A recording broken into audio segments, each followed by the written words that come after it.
right. I'm Jeff Cook. This is Around the Circle. We're on Chapter 8 of Brené Brown's Atlas of the Heart. Places we go when we fall short. Unironically, I will likely do a very average job on this chapter.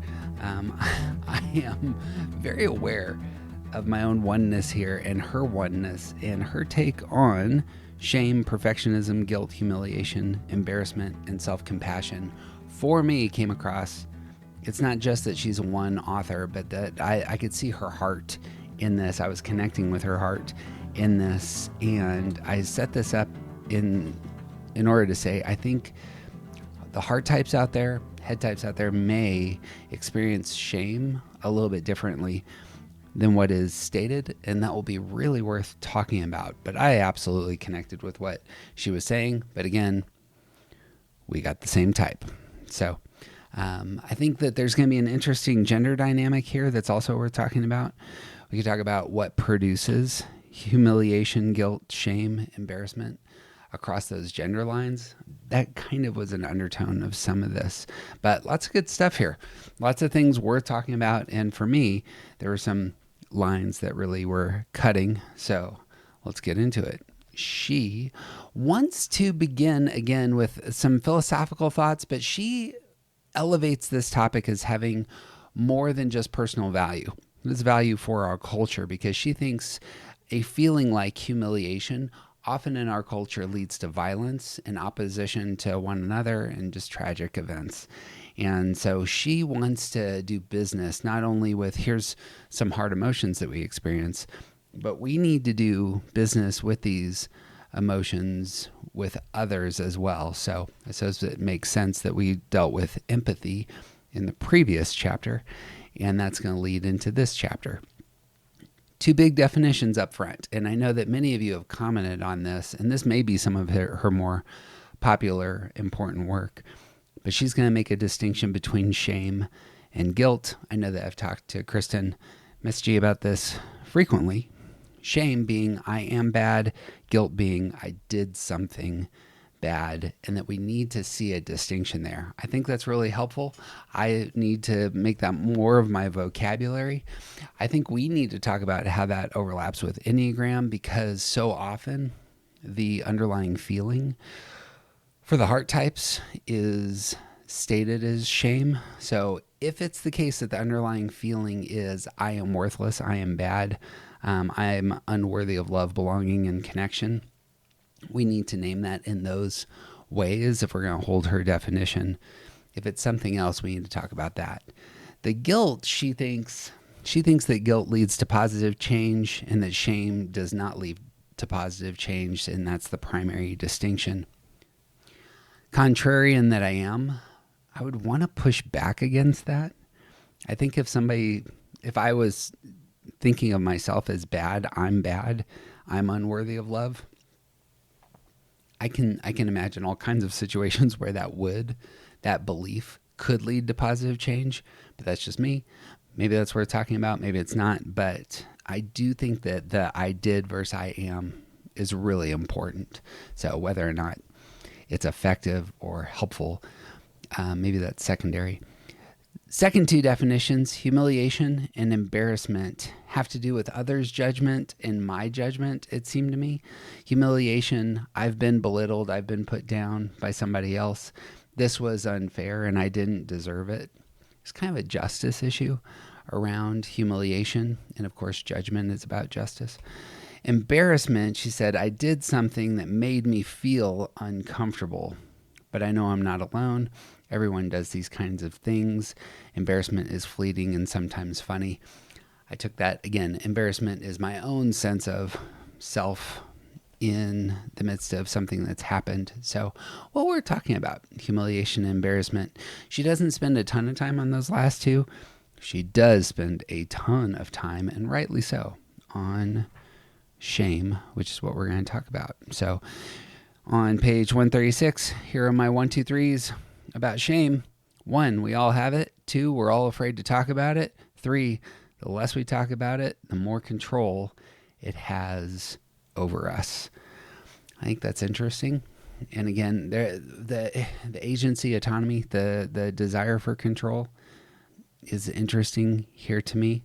I think it is absolutely valuable to talk about shame as something that's not just specific to you. Shame feels like such an isolating emotion for the reasons discussed. And the fact that we're afraid to talk about it, again, builds on that isolation. So the idea that the less we talk about it, the more control it has over us is I think, a fantastic observation. How do you get beyond it? That will be a primary for her observations, is employing tools here. She does say one thing I thought interesting. She said the only people who don't experience shame are those who lack the capacity for empathy and human connection. I have said in the past, I think it's controversial even in my own heart, and certainly disagreed with by some, that like I want some people in our culture to experience more shame.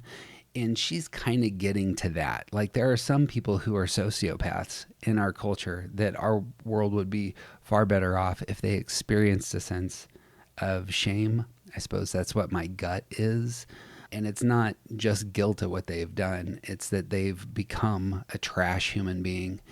And that's my gut. That feels aggressive. That feels condescending. That feels like I'm pushing into somebody's space there. But like there are some people who, I assume you agree, are just awful. So what you do with that in terms of shame and guilt, I tend to think that it would be a great good for them to experience an emotion around that space. But in good news, we don't need to probably deal with such people. They're probably not doing a whole lot of self-inner work with a podcast like this. And so her language here, and I think it's setting the table, her language here is for those of you who care, those of you who actually struggle with shame and guilt, because you're probably good people. And because you're good people, you're moving towards more healthy, self-understanding behavior and the rest. And so she writes, connection, along with love and belonging, two expressions of connection, is why we're here, and it's what gives purpose and meaning to our lives. Shame is the fear of disconnection. It's the fear that something we've done or failed to do, an ideal that we've not lived up to, or a goal that we've not accomplished, makes us unworthy of connection. I'm unlovable. I don't belong. There's a lot of earning in this language for me. I'm really curious, again, if some of the other types that aren't ones, twos, and sixes will experience shame in the way that she is describing. Maybe threes, I haven't accomplished enough. But connection, being worthy of connection, is something stated here. I'm unlovable. I don't belong. I would love to hear how others experience this. But when I read this, much of it was about earning the affection and care from the people in my life who I want to care for me. So, fifth quote for me is on 138. The antidote to shame is empathy. If we reach out and share our shame experiences with someone who responds with empathy, shame dissipates. Pausing there, this solution for shame is dependent on others who will see us, understand us, connect with us. And just to push, that's the problem, is often in positions of shame, we feel disconnected. So this isn't an easy solution, and it's not just like, you can do it on your own, kid. Like, this is dependent on others. She continues, shame needs you to believe that you're alone. Empathy is a hostile environment for shame. Again, building on that. The turn towards herself, she says, self-compassion also helps us move through shame, but we need empathy as well for an important reason. Shame is a social emotion. Shame happens between people, and it heals between people. Even if I feel it alone, shame is the way I see myself through someone else's eyes. Self-compassion is often the first step to healing shame. We need to be kind to ourselves before we can share our stories with somebody else. And she's going to build on this later on. But there's two things going on here, like what we need from others and what we need from ourselves. I think she's right in terms of saying perhaps self-compassion is actually the first step. The ability to be gracious to yourself such that you can share your stories is a first step. You're not going to be able to share your stories if your shame is so overwhelming that it makes you mute on said issues. But as she wrote in the last chapter, empathy is about understanding. It's another person understands you because of their experiences, and they can reflect back an understanding to you. That ends up being valuable, important, and one of the solutions to shame. At the bottom of 138, she's going to outline those self-compassion moves that I think are, it's preparing the soil for you to be able to express yourself to others in order to receive empathy. And I don't know that she said it this way, but that feels like a dance. It feels like a two-step. It feels like you can't have one without the other. You do need self-compassion and you do need empathy. These are in combination. These will lead you out of the land of shame. So she again quotes Kristen Neff in her research. She says, according to Neff, self-compassion has three elements: self-kindness, common humanity, and mindfulness. She unpacks those. I think her unpacking is really valuable, really worth talking about. First is self-kindness versus self-judgment. Neff writes, self-compassion entails being warm and understanding towards ourselves when we suffer, fail, or feel inadequate, rather than ignoring our pain or flagellating ourselves with self-criticism. Self-compassionate people recognize that being imperfect, failing, and experiencing life's difficulties are inevitable, so they tend to be gentle with themselves when confronted with painful experiences rather than getting angry when life falls short of a set of ideals. Word that stands out to me there is inevitability, that there is something about the human experience that is going to include, failures of these sorts. And just owning that, knowing that this is true of just all of us, allows for a mental posture towards one's self and one's actions that can be healing, helpful. I think that it's giving reason to be gracious. Second, common humanity versus isolation. Neff writes, self-compassion involves recognizing that suffering and personal inadequacy is part of the shared human experience, something that we all go through rather than being something that happens to me alone. Piling on, it's proving again the point. It's inevitable, it's shared. Third, mindfulness versus over-identification.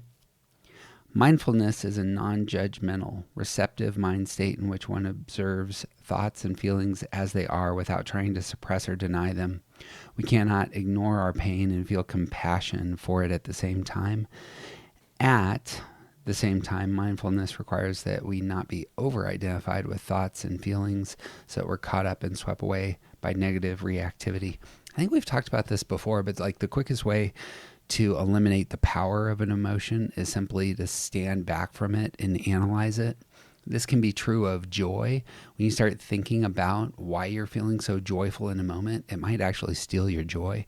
But it also can be true of like your most intense feelings of sadness or anger or fear. Standing back for a minute, analyzing them, gives them modicum of control over them, but it also, it's mindful, non-judgmental, receptive state allows for dispassionate view of yourself. There is a quote unquote an objectivity that comes into that space, whereas our feelings are so subjective and can be overwhelming. The role of feelings, we've talked about this a handful of times, but it's again, we're saying like the role of feelings being that they communicate information, allowing that information to be analyzed from that mindful posture, that receptive state, that what are these feelings telling me about the world, myself, and all the things. Very hard to do in real time. That takes a lot of maturity, but there seems to be some wisdom there, it seems to me. She's going to continue on page 139 and 140, talking about shame resilience and strategies. These are worth talking about if you want to.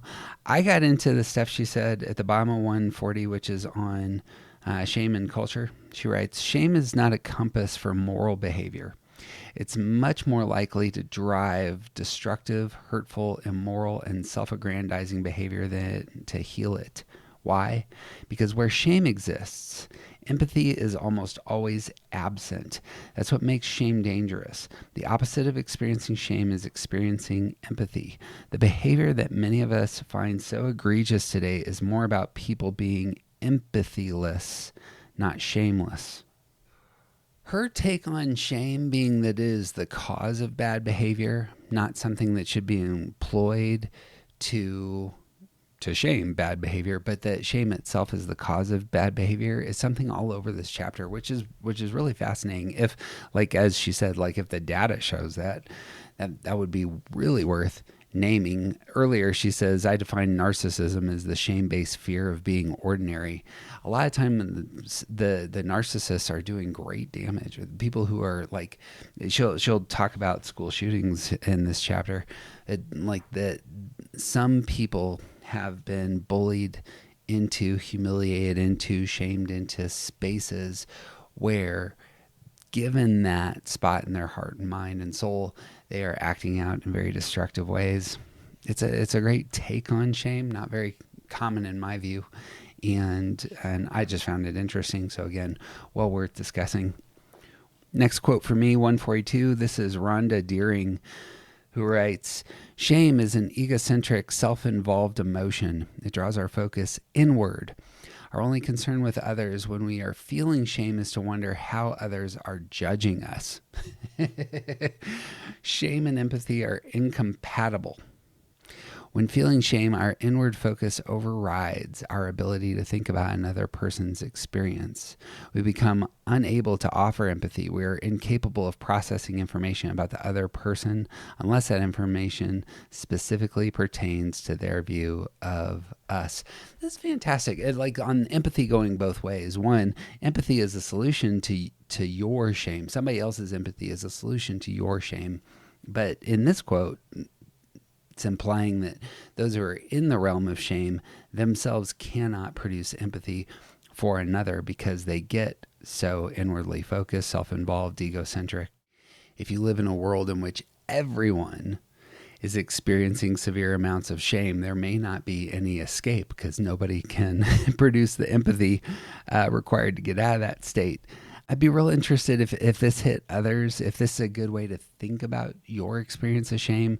It's again the case. This paragraph really struck me in my oneness, but I suppose this isn't written by Dr. Brown. This is written by another scholar. So her next section is on perfectionism. Lovely, my favorite. She defines it on 144. The definition that best fits the data is that perfectionism is a self-destructive and addictive belief system that fuels this primary thought. If I look perfect, live perfectly, work perfectly, and do everything perfectly, I can avoid or minimize the painful feelings of shame, judgment, and blame. Shame I'm aware of, but judgment and blame are big buzzwords for me as a one. The looking perfect is not a primary for me as a one. Living perfectly, that may be. Working perfectly, much more close.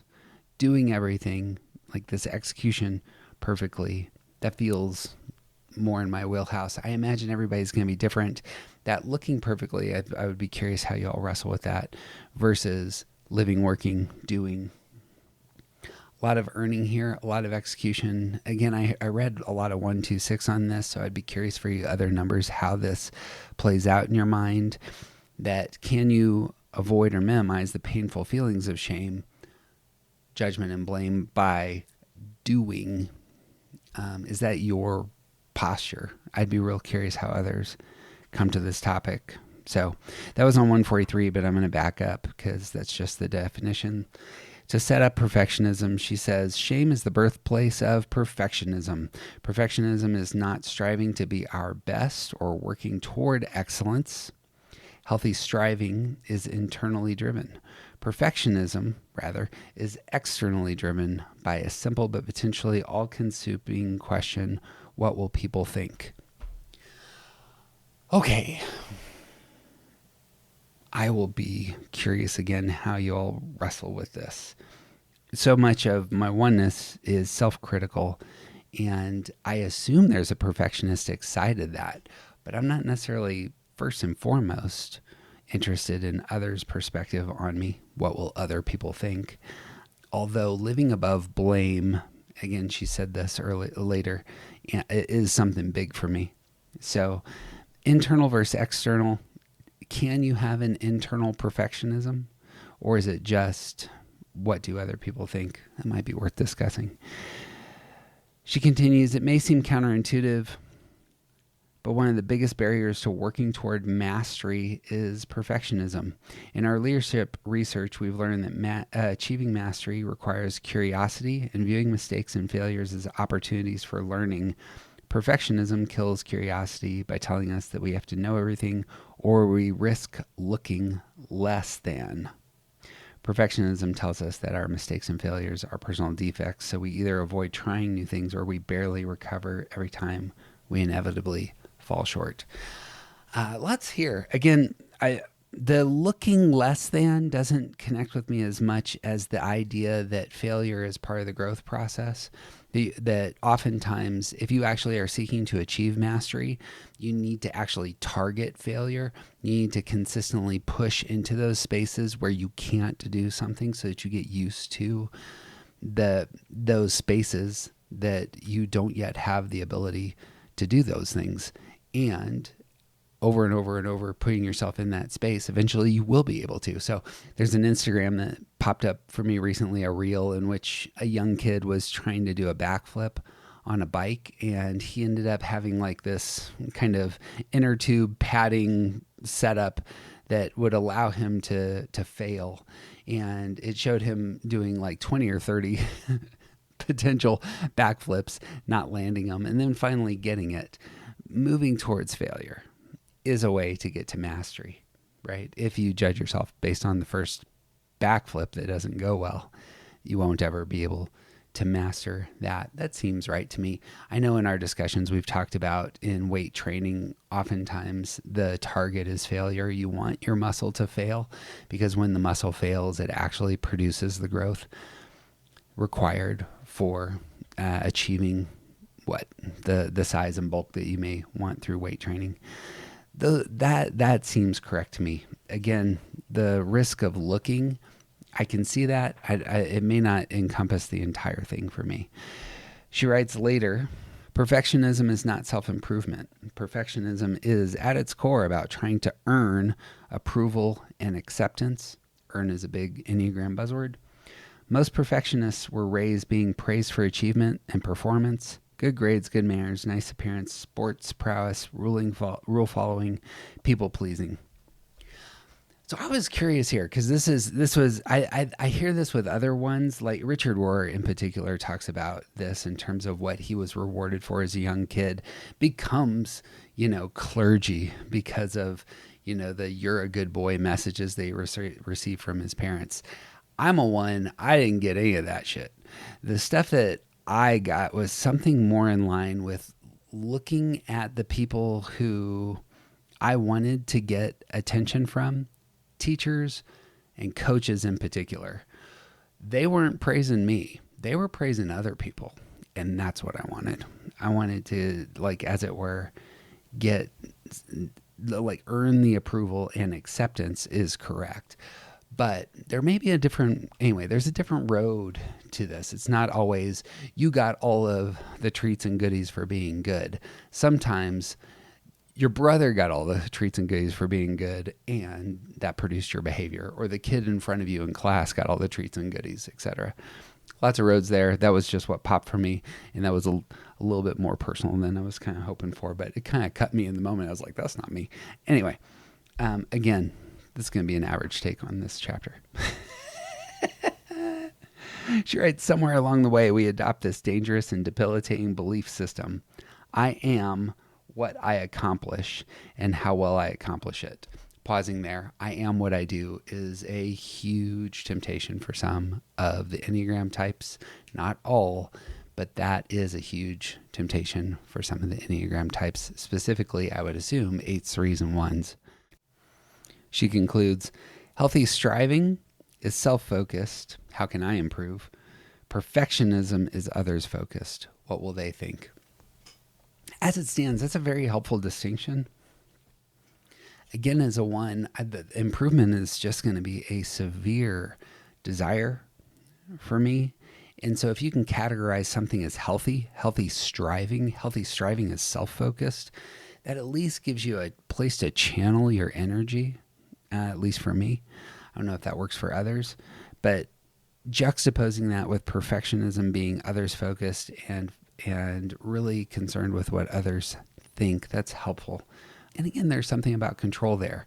Aquinas says something that's really valuable along these fronts, that if we are seeking happiness through the opinions of others, we're always going to be disappointed because other people have terrible radars. They're not able to articulate praises to our satisfaction. If our happiness is always dependent on other people and their perspective and opinions, we will always be miserable because nobody can actually keep up with what our desire for that sort of feedback is.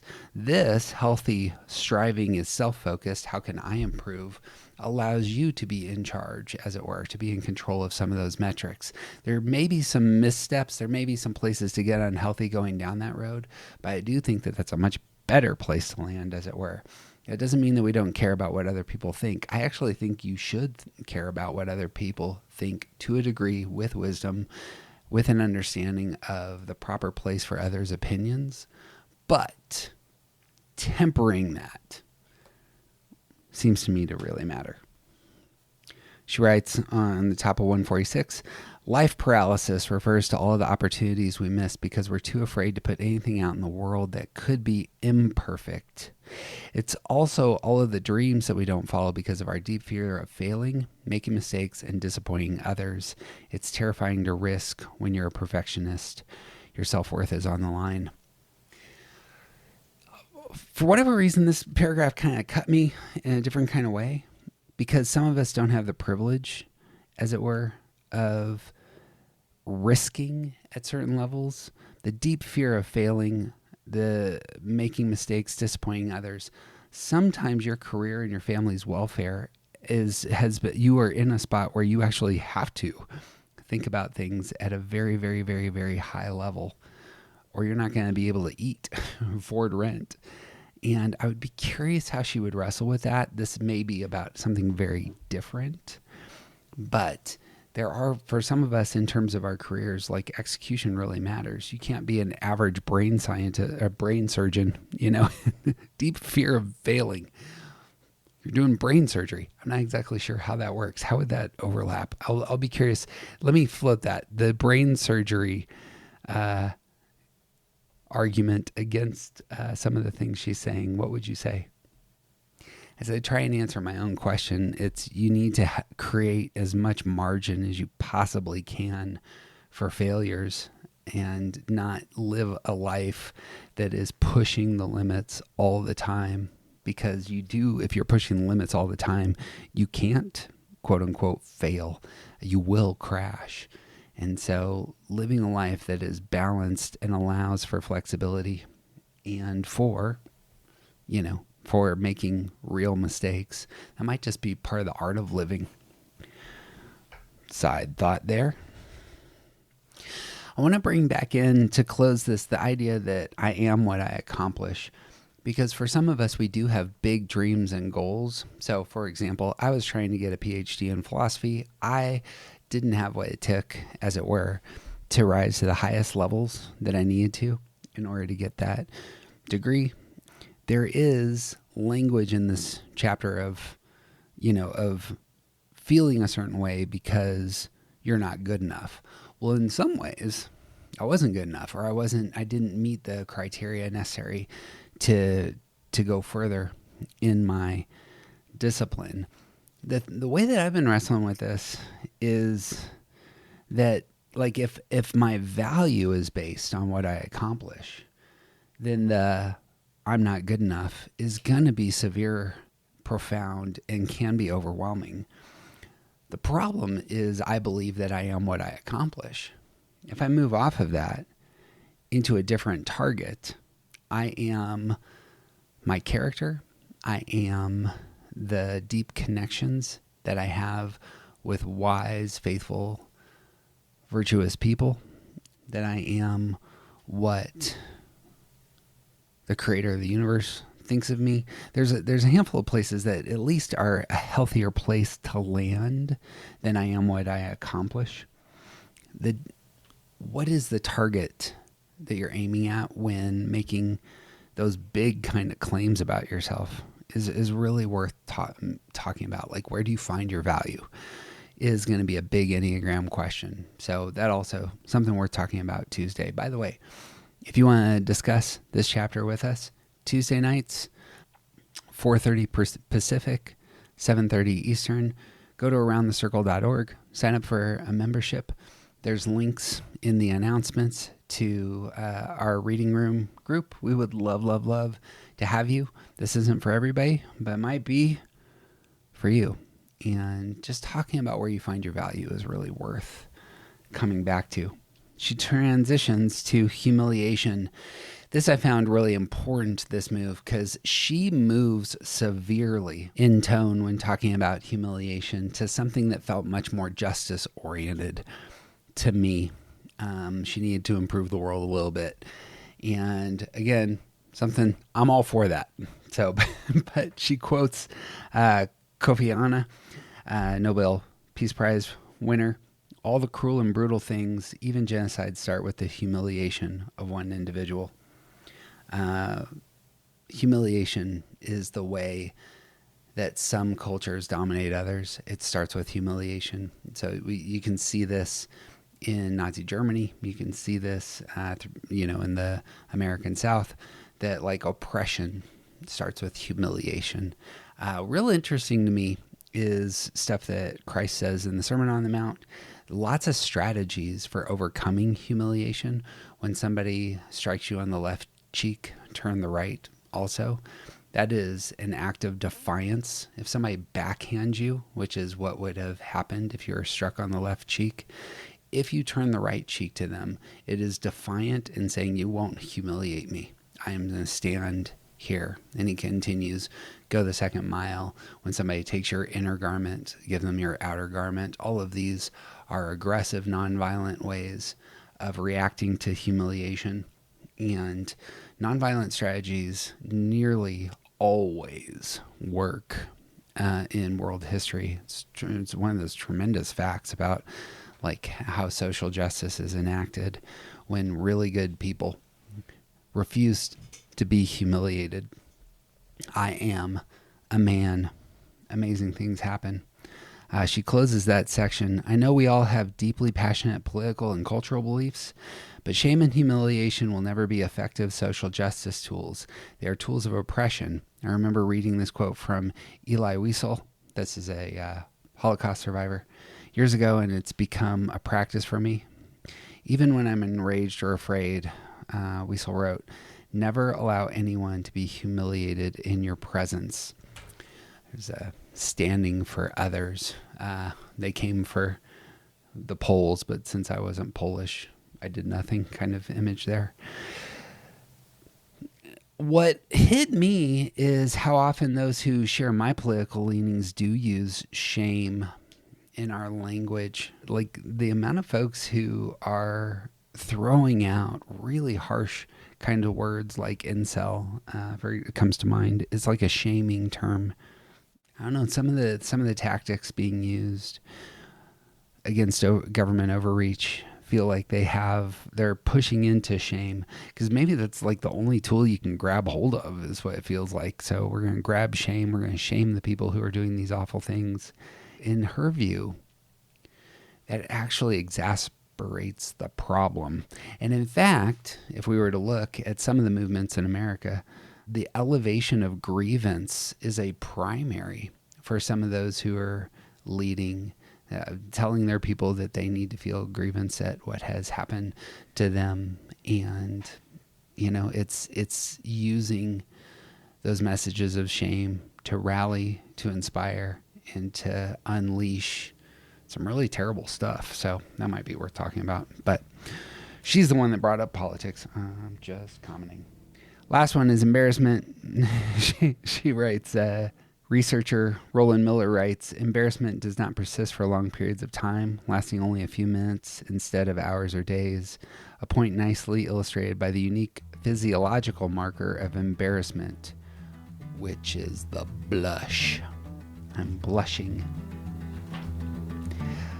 I did like that image that humiliation is from others, whereas embarrassment is kind of self-imposed, and wrestling with those. I mean, on one side, humiliation has like this very big political dynamic to humiliation, whereas embarrassment in her language is just kind of temporary. Moving on, committed a faux pas. It's all good. And that's where she ends the chapter. So that's what I got this week. I'd love to discuss this with you again. We meet on Tuesday nights, and you can find all the links at aroundthecircle.org. We would love for you to sign up. If you just go and sign up for a free membership, you'll get all of our emails that just are pointing you in the right direction for the things that we're doing. We meet, or at least I'm leading discussion groups 2 or 3 times a week. Would love to have you, meet you, talk Enneagram with you. And we're going to continue on with Brown's book through till September, and we're going to transition to something Enneagram oriented at that time. So would love for you to join up with us as we close the book and then help us decide where we're going next. And that's what I got. May all good things be yours.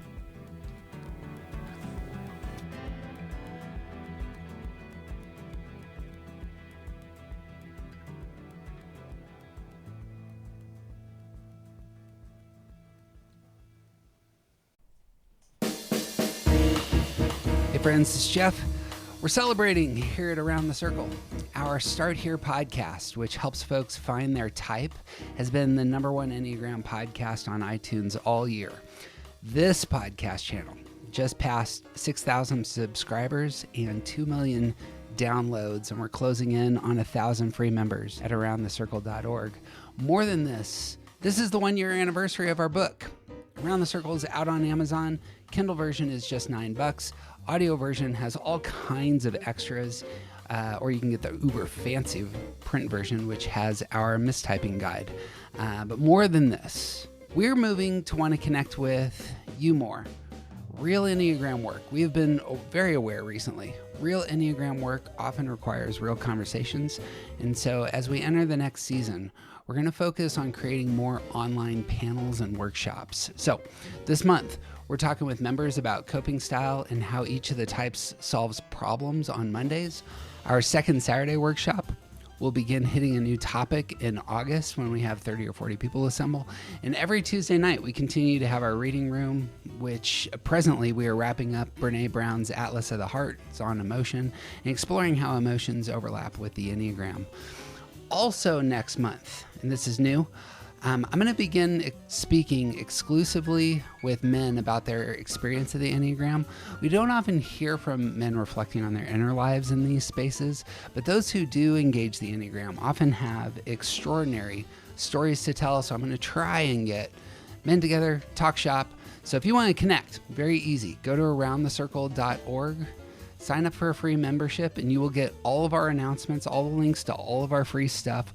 Or if it's time for you and your family to do some serious work, become a $20 member. All the links to our online classes and conversations will open up for you, and we would love to meet you. That's what I got for this month. I'm Jeff. May all good things be yours.